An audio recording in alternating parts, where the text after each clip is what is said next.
Hello and welcome to another episode of All Things Money. I'm your host Fatima Attarwala.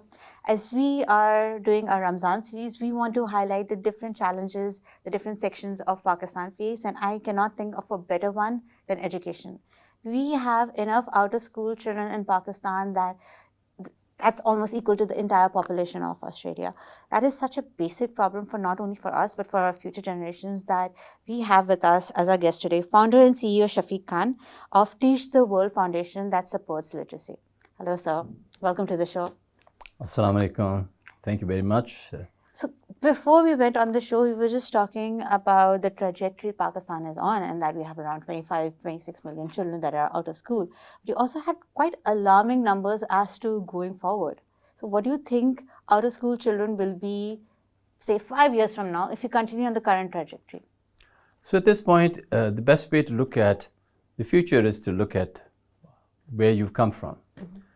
So about 12 years ago, we had, according to the UN report coming out that year, 6 million children out of school. Right now, we have 26 million plus.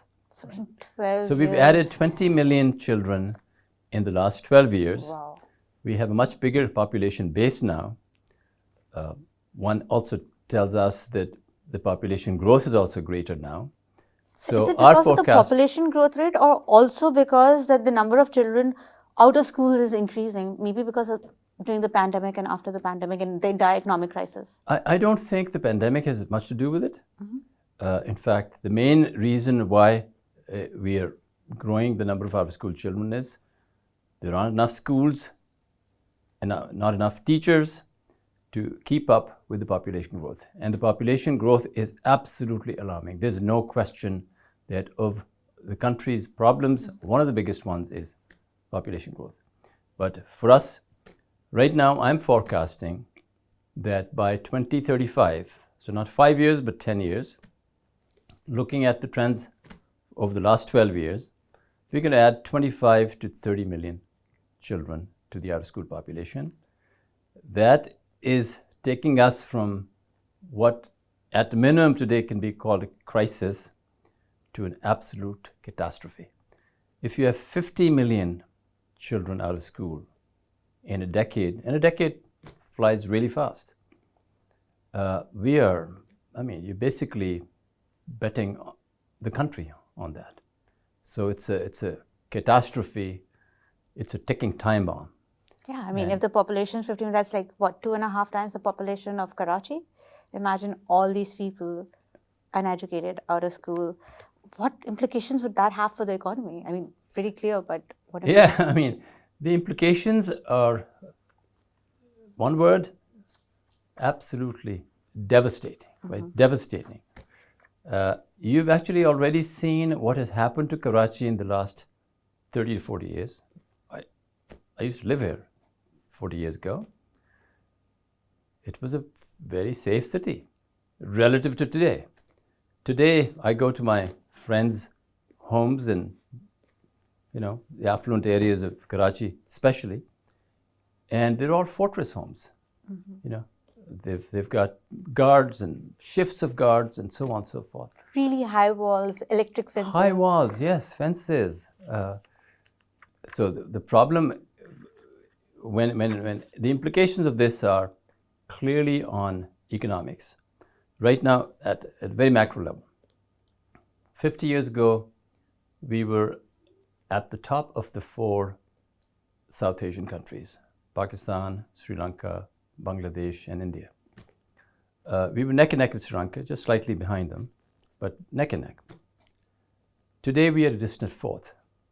But what does that do to the economy? Right? If the GDP of Sri Lanka now is 3 times as high as us, and Sri Lanka is not really an Asian tiger like Singapore and Korea, so on and so forth, it's sort of a middling performer in the economic space.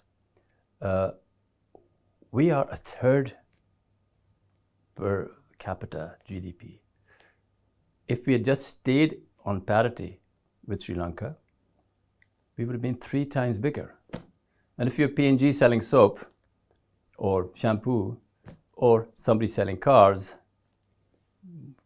So you can see what happens, right? Yeah, no wonder there is an exit. If you have a large population, but the population does not have purchasing power, because the population is not educated enough to have jobs that would allow them to have purchasing Exactly. power. So obviously, there would be an exodus of FMCGs and in fact, as you've seen, right? So P&G's left, and many others have left. Fairly big names here have left the country. So that's an implication that has a very big economic impact. Obviously, another part that is terrible is one of the biggest opportunities right now in the world is for people. The world labor market is now very mobile. A lot of the world labor demand is for knowledge work. Knowledge work is immensely transportable. In fact, countries like India have lifted 400 million people out of poverty by being able to serve the knowledge work of the developed countries, right?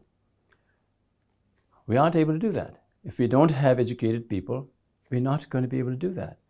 And right now, just a sort of a sad stat that I do want to quote is our export of knowledge work, of IT, offshore software development, is about 3 billion. I could be wrong a little bit. The IT experts, if you would. India's most recently, the number I saw was 320 billion, 100 times more than us. And yeah, India is about 6 times bigger than us, but not 100 times. Not 100 times. And we have the same population. We've got the same kind of people. We've got the same talent. We have a tremendous amount of talent, but the lack of you education. yourself are a Harvard grad, and before we went on camera, we were having that discussion that way back when you were in Harvard, there were Pakistani students, but there were Indian students, and the number of Indian students that were enrolled in PhD programs back then. Yes. So, I mean, the Indian investment, if you compare Indian University with MIT. You're right. So the Indian investment in education has, on the one hand, lifted 400 million people out of poverty, because, Accenture is a big software company, has tens of thousands of people working in India, as does McKinsey, the consulting company. All other enterprises. There's a huge amount of knowledge work being done in India because their people are educated and are able to do it. In our case, we're not there. So the implications for us... And they have the education system for it. Like, as you were mentioning, IIT is harder to get into MIT. And then IIT has produced people like Sundar Pichai. Yes, right? I mean, you're right. It's you sad, right? That, yeah. Sundar Pichai, IIT. Satya Nadella, Microsoft CEO, IIT. You'd have dozens of them. The last, or even the current dean, I think, of Harvard Business School is from IIT. The PhD program when I was there a long time ago, was 50% Indian. I could be wrong a bit, but by and large, at that time, what I could see was half the PhD students were from India, and largely because they made this investment in education. And more power to them. I mean, we shouldn't grudge them that. We should learn. But yes, we should learn from them. You're right, exactly. And they made that investment almost at the very outset. And the first IIT was established, if I recall correctly, in 1949 or 1951, something like that.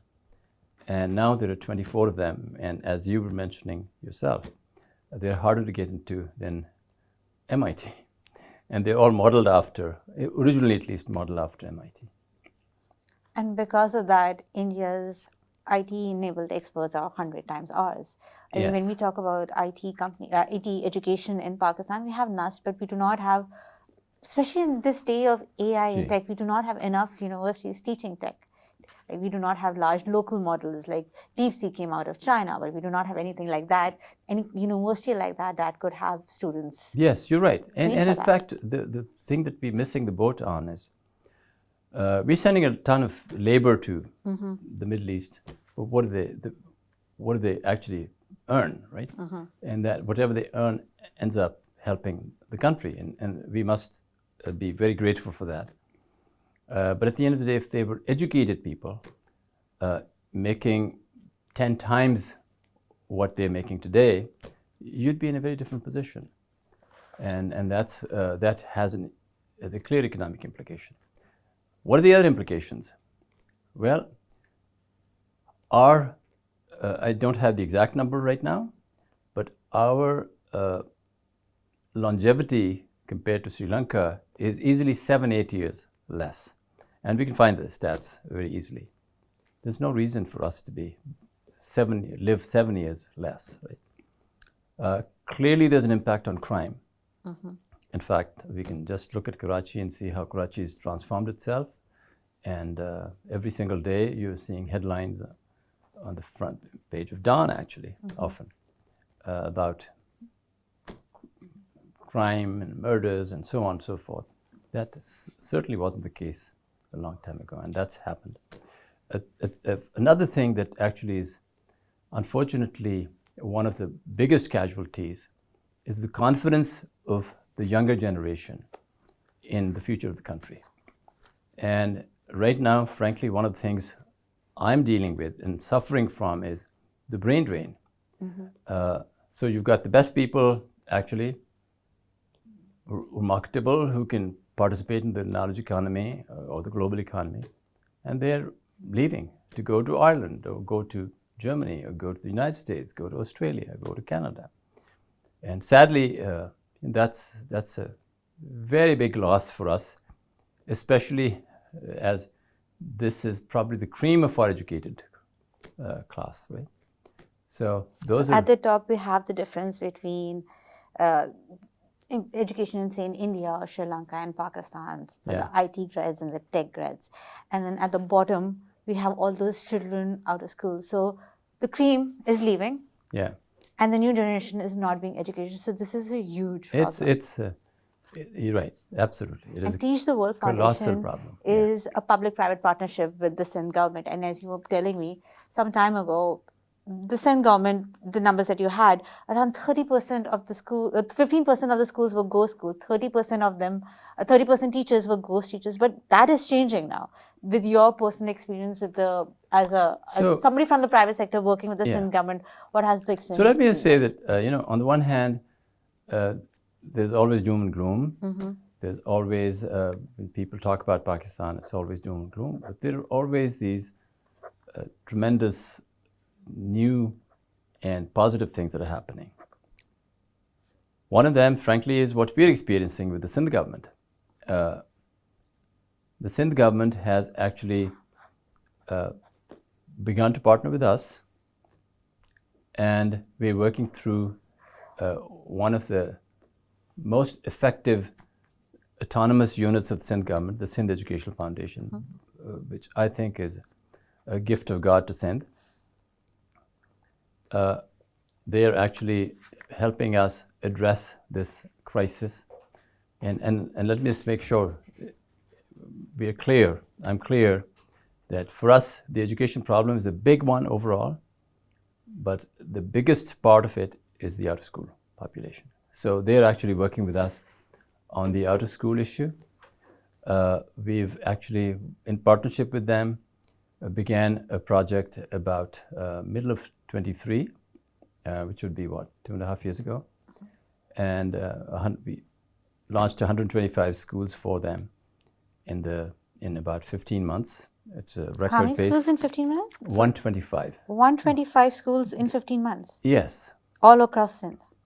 Or were you located more? No, mostly all across Sindh. Mostly in major cities. Mostly in major cities. Mostly in major cities. So in Sindh, you have Karachi. So how many schools would you have in Karachi? We have, at this point, somewhere between 45 to 50 schools in Karachi alone. Okay. So, and the rest were in other urban centers? Yes. And right now, today, I would say that number has moved from 125 to more like 170. And how many students would that be? So each school has our model is use the investment that we are making in these schools as effectively as possible, as efficiently as possible, almost like a business, situation. And we have, on average, in a single school, 100 children. Okay, so And we operate in 4 shifts of 25 each. 170,000 students, you're saying. And this is... And No, not quite 170,000. Okay. Right, 17,000 for now. 70,000, okay. But this is the beginning, right? But the best part of it is that, so we had a successful phase 1 with 125 schools. That led to giving us another 200 schools. So ended up, we were at 300 schools. And then most recently, the Chief Minister of Sindh, was an incredibly impressive executive, Murad Shah, basically has launched a campaign Sindh-wide to leave no child out of school in Sindh. And our goal now for the next 3 to 5 years is to have 1.5 to 3 million children off the streets into a school. Over how many years? Over 3 to 5 years. Over 3 to 5 years. Yes. And you know, the Very thing ambitious target. Yes, and the thing is, you've got to have an ambitious strategy. My own philosophy in life is shoot for Everest, sincerely make your best effort. If you only get to base camp, you're way better than being on the ground at zero. And if you make Everest, I mean, my God, that's great. And inshallah, it's efforts like this, right? Because every one of these efforts actually has a multiplier impact. There's a synergistic impact. We do something, others find that works. We want to both enable the others, but at the same time become a model so that others can do the same. But then again, we're talking about the Sindh government. An average Pakistani, when they thinks about the Sindh government, or any of the political parties, there's so much corruption associated with it. The image is so tarnished, especially in education, when the government schools, there have been repeatedly allegations that it's used for politics. You build a school, you give a job so that you get votes. I've just said, I don't know enough about this to say it never happened. How do you ensure that doesn't happen with Teach the World? I can say that it has not happened one iota with Teach the World, and that is a reflection of the integrity of the Chief Minister, of the Ministry of Education.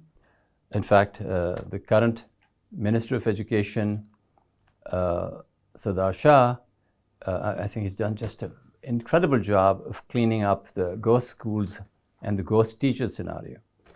I may not have the numbers exactly right, but my recollection from our last conversation was that one of his biggest accomplishments over the last few years, last couple of years, has been bringing in 90,000 qualified teachers versus the ghost teachers we had to the province.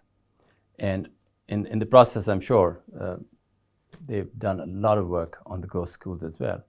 And I'm sure it's not possible to just turn on a dime and do it very quickly, but I think since this project is about 2 years old, the numbers for literacy in Sindh would not have changed substantially, but hopefully in around 5 years, 10 years, we can see a difference in the literacy rate. Exactly. So the goal was a big bet that the Chief Minister made. And it's a very brave bet, right? Because you're coming out saying, I want to reduce the out-of-school problem to half in 5 years. It's a big bet. 1.3 to 3 million. I'm glad they're doing it. The problem was caused by the government in the first place for not having good public schools. I mean, come on, we cannot deny that education has been an ignored sector, and that's just not one political party. Generally, most of the political parties, if not all the political parties, have ignored education. So the problem is they're making. But taking the steps right now and making it a public-private partnership model so that's less prone to corruption, that's definitely a positive. And as you yourself said, give credit where credit is due. Yes, in fact. So I think right now it's time to celebrate the good things. There's, as I said before, there's far more, too much doom and gloom. I think these are the really bright spots in our current situation. Inshallah, these are the bright spots that will actually lead to a much bigger, much better future. Absolutely. And the but awareness. If the funding model is dependent on the Sindh government, Does that not give you a few sleepless nights? What happens? Oh, no question. So right now, for instance, there's zero question about that. Okay. The Sindh government, obviously, I mean, governments are a function of the capacity of the country, right? The government's funding is based on tax revenues. That is very iffy right? and dicey. So at the end of the day, yes. So, and this is a poor country. This is Tax revenues are also limited as a result. So if the government is, whatever the government money we're getting does not fully cover our costs, at which point we go to ourselves, our friends and family first, and then very recently we started to go to corporate Pakistan. And corporate Pakistan, by the way, has a very enlightened view of the value of education, the impact of lack of education on the economy, and by the grace of God, they're now investing with us. We have now probably a couple of dozen schools at minimum that are run by completely Pakistan. corporate funded. Yes, corporate funded. The Sindh schools right now aren't fully funded, so we have to raise money, and we're doing that. And the other great silver lining today is I see this appetite for philanthropy in Pakistan that is very heartening. It's absolutely one of the most positive things about Pakistan. I'm sure Pakistan is very high up in philanthropy. I think we don't pay our taxes because, well, we don't have roads and we don't have electricity and we don't have gas and we don't have water. Why should we pay taxes? Yes, you're right. But philanthropy. I mean, ED has the largest ambulance network in the world. TCF has the largest school network in the world. That's all philanthropy, right? So for that, we are there. But then when you have philanthropy, you need to ensure transparency and accountability, especially if it's corporate Pakistan. They have to answer to their parent companies as well. Yeah. So how do you ensure that? Oh my God. I wish we didn't have to spend that much time on accountability. This is one of the saddest parts of our experience too. The scrutiny, for of every 10 people who could be involved with us,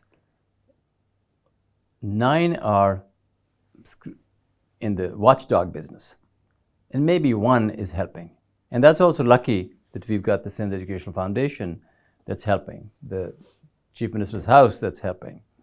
The government said, no, actually the accountability is even if we didn't want to do it, there's no way we could get away with it. All our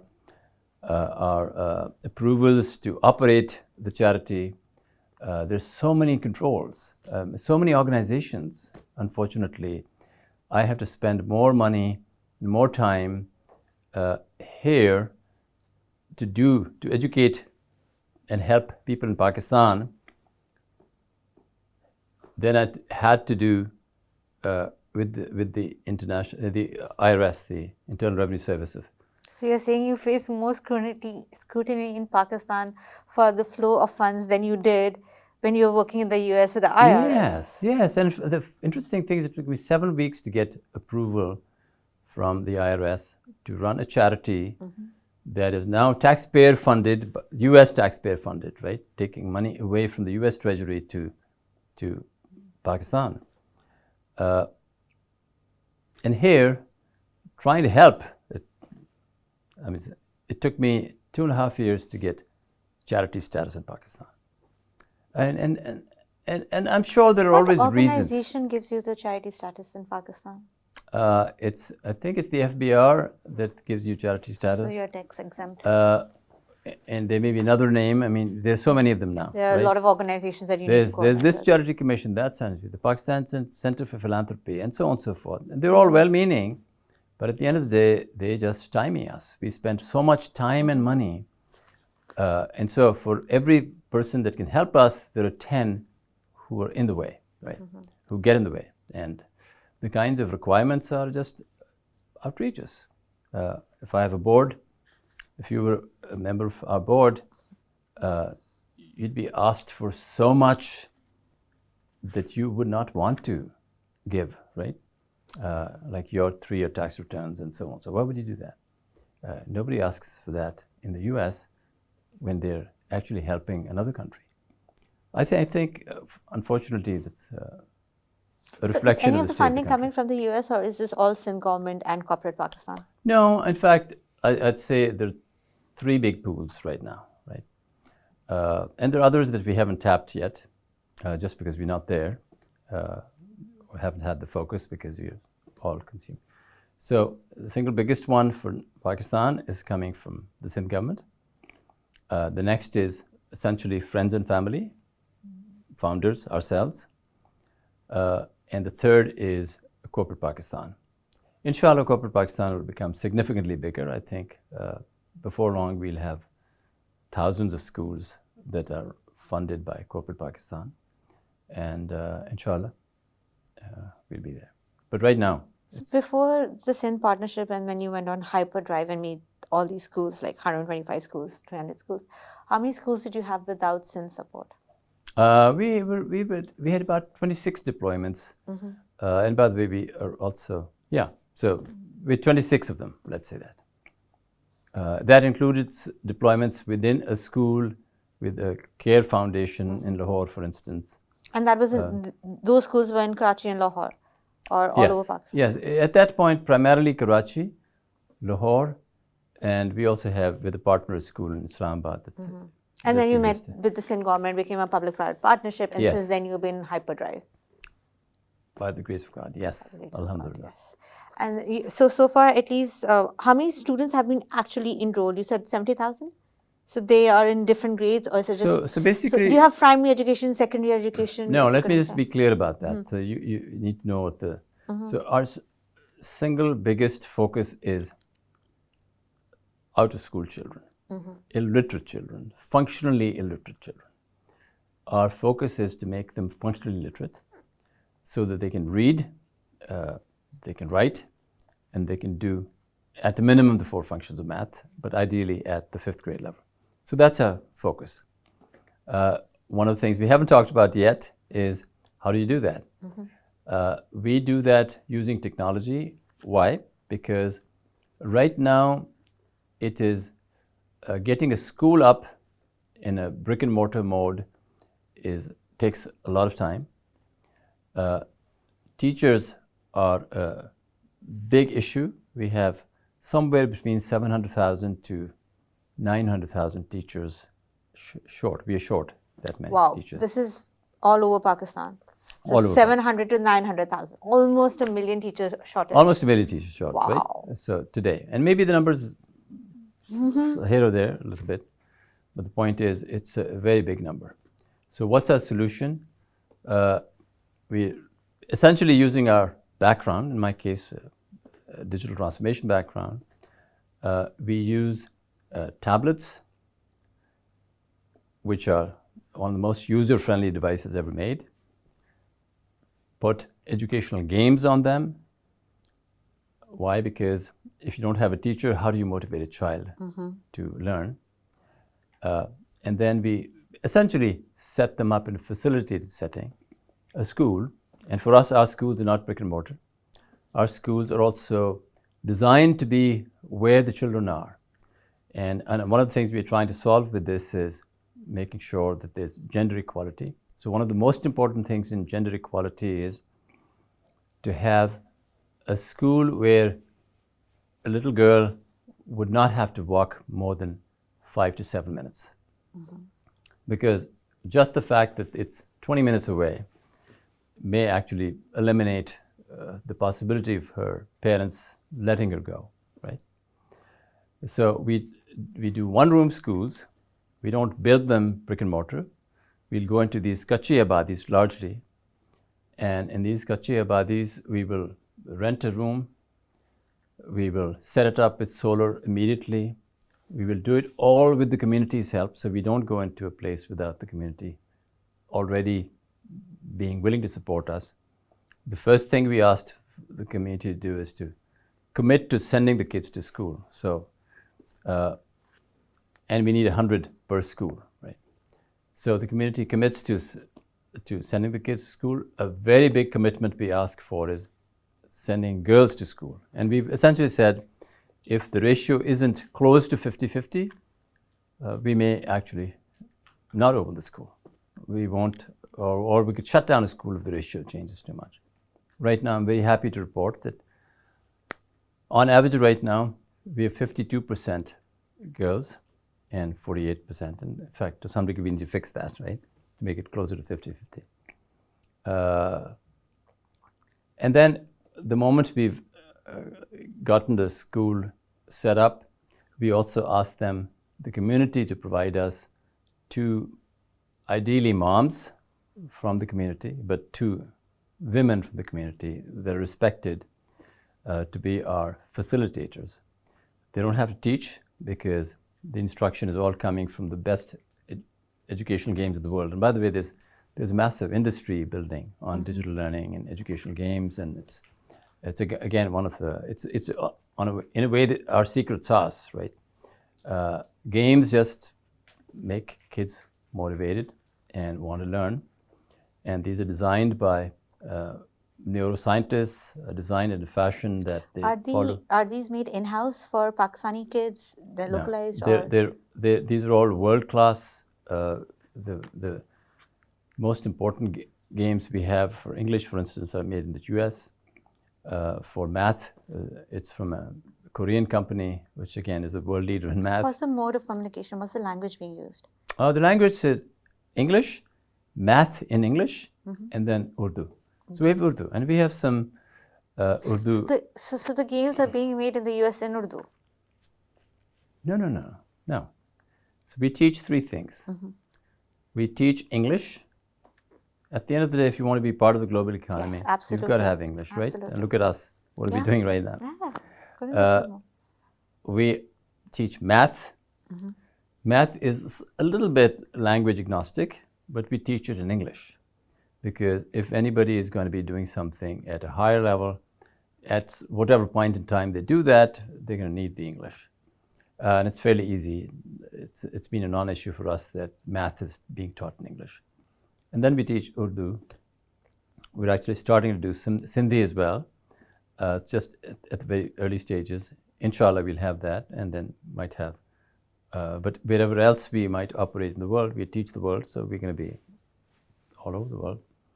And it'll be in the language that... So you must, I do believe, and we are ourselves evidence of that,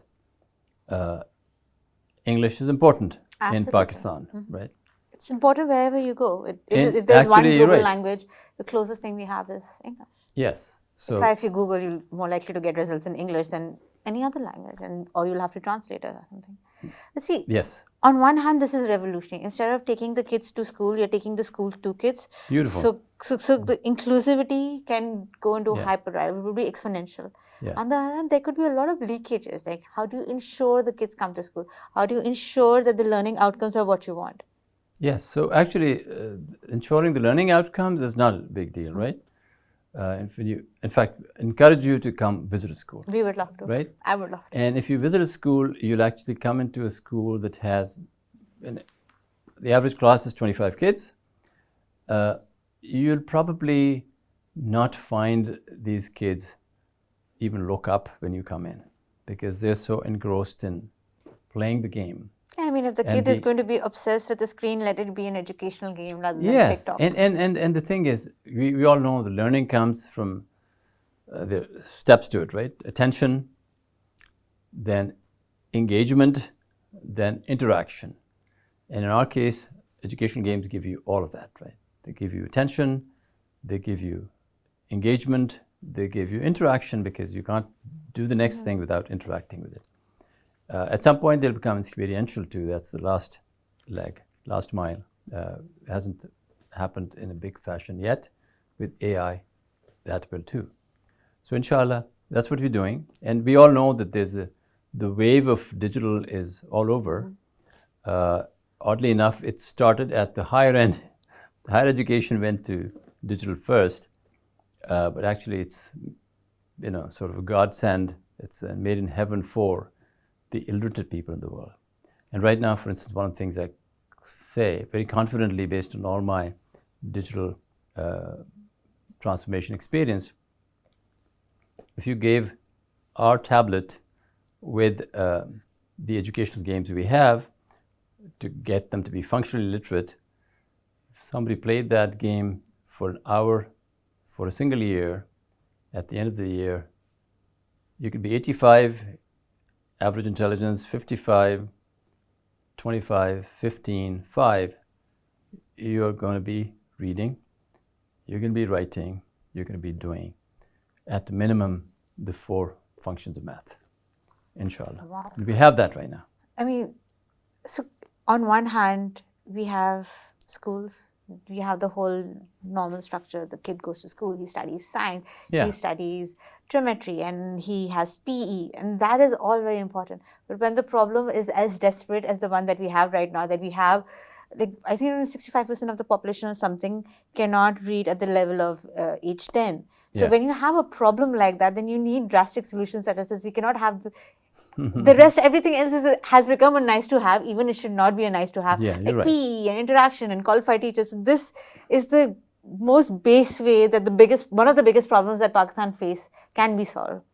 Especially since Absolutely. kids want screens. Fatima, Just the I mean, novelty experience of it. You've just, absolutely, you've got it.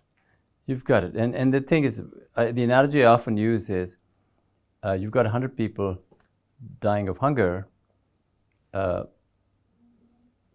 I can provide them dal and chawal, dal and roti, or I can provide 20 of them with a balanced diet and steak and meat and all of that stuff. What am I going to do? Right now, the most important thing is still, and we call, what we're teaching, we call the critical core. Learning to read, learning to write, learning to do the 4 functions of math. This is the critical core. That's what we focus on. If they're going to the doctor and the doctor gives them a prescription, should at least be able to read the prescription. They need to catch a bus, they should be able to read the back of the bus to know which bus to. So the basic, and because it's technology, and even though you're focusing on children, this is something that can be expanded to right. adults as well. Absolutely, absolutely. And in fact, if we had the capacity, we would be thinking about the entire population. So right now, the population of Pakistan is barely 60% literate. So in a country that has now 260 million people, that says 90 million people are not literate, right? Cannot read and write. Could we teach them all? Absolutely. And we don't have the capacity to teach them all. In fact, our interest, frankly, also is on children, largely because you want to change life trajectories as quickly as you can. If somebody's 35 and illiterate, their life trajectory is sort of already been defined. And yes, could it change because you help them read, write? Absolutely. But I think for the 5-year-old, the 7-year-old, the 8 to 9-year-old who's out of school, this is really life-changing. And our objective is to put them on this learning trajectory that becomes an economically productive trajectory, becomes everything else that comes with it, health and knowledge that helps you, take care of yourself. Take care of take care yourself, of take care of society. family, tap into the international world, to the global Yes, markets, exactly. to offer services. I was at an event yesterday, and there was the UNICEF representative, Ironside ma'am. She said that there was this disabled girl in a wheelchair, and she just finished till grade 8 using UNICEF's accelerated learning program or Yeah. whatever, and she was able to support her family. Now she's a female, Yeah. she's in a wheelchair, but she can support it because Beautiful. through online. So yes, just this basic knowledge could be transformational.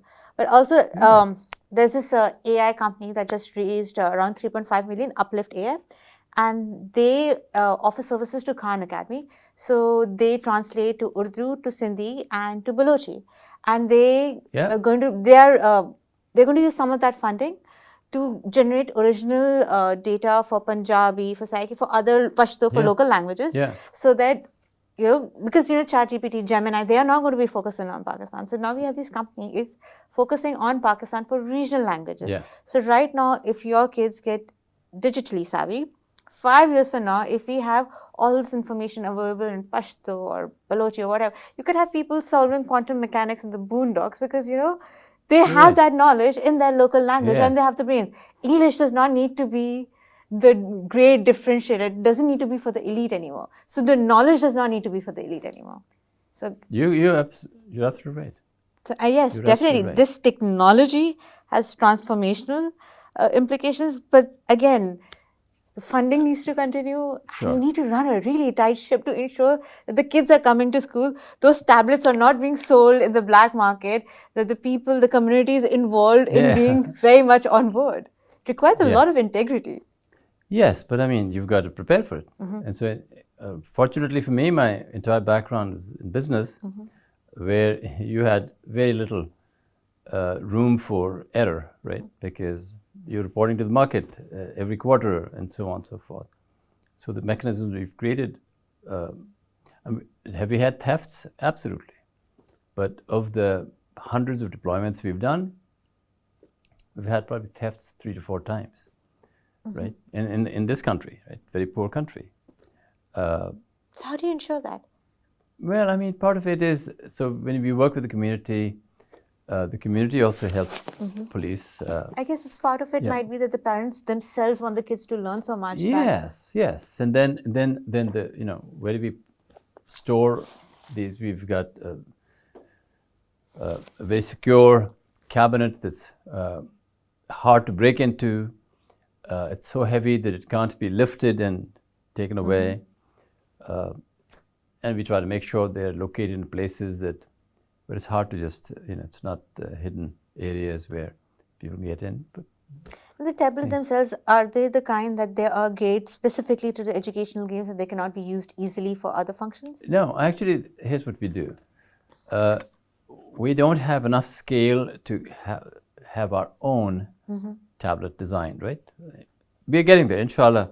Inshallah, in a couple of years, we'll have a specific tablet designed for what we're trying to do. And it's no big deal. It's going to be done. Because we don't need a camera, for instance. We don't need some other things that might be in it, all the other software that's on there. So inshallah, we'll get there. But for now, we're basically getting refurbished tablets that cost about half what new tablets cost. They last about 3 to 4 years. And we're able to, have these kids play these games. They're loaded and they're locked also. They're locking devices that you can buy. In fact, hopefully, if you have children, you've got a lock on any phones that tablets you give your children. I think my kids would break any lock. Yeah, that's into true my too. phone. That's true too. So to some degree, our facilitators make sure that doesn't happen, and we don't give them tablets to take home. In our case, the tablets. That also ensures they're coming to school and playing those games. Yes. Otherwise, the tablets would go home and. No, you're right. In fact, frankly, in COVID, we offered them. On average, our tablets are used 4 times, right? So, all of a sudden, COVID happened. All these kids are now at home. We've got these tablets. It's all right. What if we let them take the tablets home? Well, that's going to cut down the number from, 100 to 25. But at least 25 will get an education. We actually couldn't give the tablets away because this first dad that we met and said, hey, take this. You want to take this tablet home? I said, oh no, it's worth more than 3 months of my salary. I live in a home that barely has a door. I have girls in my home. I don't want anybody to be coming into my home to steal this tablet.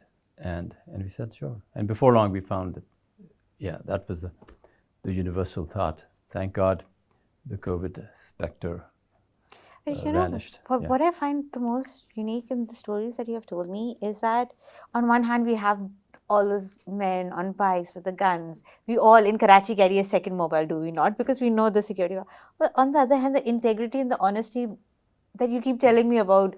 So you have parents who are not willing to take the tablet. They're not thinking, okay, I'll take this tablet, I'll steal it myself, I'll sell it, I'll get money for it, and I will then tell the school that, so the parents are truly invested in their children's education, which is why they're not willing to take that risk.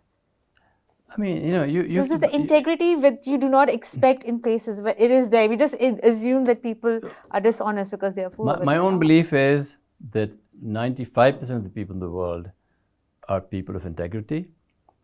And if they slip because they can't survive in that mode, and they have to sort of cut corners and so on. And we find that all the time. People talk, people are telling us about, oh, they don't want their kids to be in school. That's not the case at all. Or they don't want girls to be in school. No, that's not the case at all. They don't want their girl to walk 25 minutes in a slum where they could be, Absolutely. Yeah. So that's why we've designed our school model to be where the kids are. We would much rather put 5 rooms, 5 single-room schools. These are all single-room schools. We call them micro schools, right? The term for us is digital micro schools. It's possible that 5 rooms would be more efficient because we put in solar, we put in all these other things and so on. But the fact is, it would make it harder for many girls to come to us.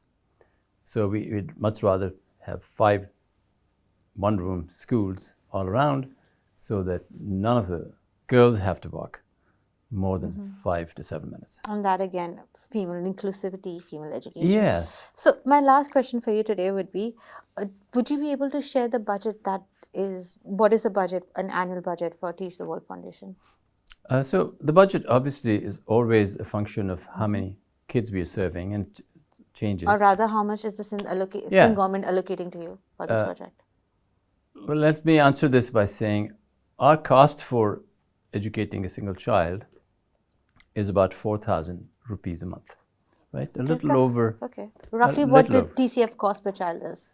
But then they have scale, they have really huge scale right now, and they have been in this business for a long time. Yeah, I mean, how we differ from many others is our singular focus is out-of-school children. Our singular focus is the single biggest problem this country, I think, has, at least in the education space.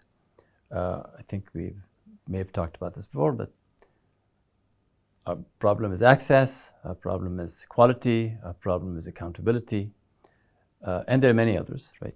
Some of them economic problems too. So we try to solve all of them. Access we've solved through bringing the school to the child and putting them in the kachi abadis. By the way, one of the things that gets lost is the fact that there's this huge urban migration happening, rural to urban migration, that is actually causing all these kachi abadis to be built around big cities. So the out-of-school problem is biggest in these big cities, and the big cities are no longer Karachi and Hyderabad alone. They are, Sanghar, and they are peri-urban areas are becoming urban so as on. well. So we are basically focusing on that aspect. So if we talk about, what was the target for the Sindh government for the next 5 years or 10 years? 1 million? No, the range is The range is 1.5 to 3 million. So 1.5 to 3 million times 4,000 rupees is roughly what the Sindh government hopes to allocate to you. Yes, That's and not a small budget. It's not a small budget. I know, very cash-strapped country. Well, You don't charge anything from the parents? No, we don't. Yeah, so that's a very big budget. Yeah, that is a big budget, and in fact, yeah. It's a lot of zeros. Yeah, I think one of the things I'd like, especially you guys, with such a great platform you have, such a great name, to be talking about is the return on investment in education. And most of us have had no problem sending our kids or going ourselves to the best schools and investing because we knew there was a return on investment. I believe the return on investment on education is the absolute highest return you can get, right, on any other investment you and I can make. And it's not recognized as such. I think when the country makes an investment, even if it borrows money to do that and educates its people, creates a greater GDP, all of a sudden you'll find that investment is a non-issue. It's a no-brainer. And in fact, when you think about in the county I live in Washington, D.C., the county I live in, they spend an average of $10,000 per child. But they have, the US No, I has get the it. money, Yes, the Senate, the people and the government. But let's not forget that it's all iterative, right? It is It's a iterative. chicken and egg thing. If you're investing in education, you're going to get better productivity, better GDP. If the Sindh And then the government cycle starts, right? can invest hundreds of billions of rupees, I think the results would be transformative. So, but I think, and I just want to end it on this thought that, yes, I think the provincial government does have the muscle to spend 400-500 billion rupees over the next several years for this project. And if this project, the model that you have proposed, remains a tight ship, it could have transformative effect. But I think that the onus is on you and on the parents and all the stakeholders to ensure that the model is implemented with the vision that you have described and that there are no leakages. And I completely concede that. In fact, at the end of the day, I basically say, this is not just my mission. It's your mission as Dawn, because you've got this beautiful pulpit that is very credible, very powerful, very respected. This mission is that of the Sindh government. This mission of that is of corporate Pakistan and business in Pakistan. This mission is that of, I think, every parent who wants their child to remain in Pakistan and find Pakistan a livable country. A livable, literate country. Yes. Thank you so much for coming on my show. So I really hope that all. your really lofty ideals are put into place and that the transformation that we talked about, the revolution in education that we talked about, does take place. Thank you very much. I really appreciate the opportunity. It's wonderful to be with you, and I have tremendous respect for Dawn. It's in the country. This is I think it was established in 1937, something like that. Dawn was the mouthpiece for Muslim League before partition. So yes. It's older than the so country.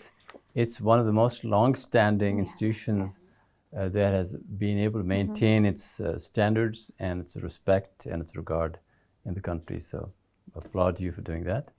But thank you for doing this program as well. And my last comments to you would be, it's really important to shine a light on this problem.